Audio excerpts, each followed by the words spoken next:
Food Corporation of India (FCI) na chana thaknaba potlam-sing na chingba lepkhibadagi Manipur gi godown da labor stock kahen hanthakre hairi NE now gi report amagi matung inna haukiba August da Manipur gi railway gi lambida chawna landslide thokibadagi train da chana thaknaba potlam-sing chingba lepki masiga loinana FCI nasu potlam-sing chingba gi thabak lepki adubu ngarang dagi North Frontier Railway na Manipur gi khongsang fawa train gi thabak thauram sing hanagum mathau tawba haukibaga loinana atai essential commodities ki potlam-sing purakpa haukre hairi laibak thibadi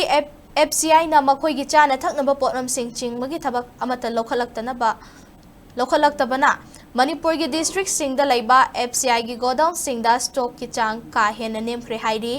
Haukiba November 18 da Manipur gi godown sing da laiba stock ki report lobada sathi na hanthakre hairi sangai purau da laiba godown da apunba capacity ge chada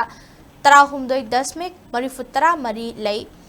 masi chaurakna numit 38 ni di chatpayai Thoubal da laiba godown da chada mapan supna taruk khak lei masi numit mangani chatpayai Churachandpur da laiba godown da chada manga supna Kontra lay masi numit taruk ni khakta chatpayai amadi Sowombung da laiba godown da chada mari supta taruk lay masi numit mapan ni di chatpayai haina panari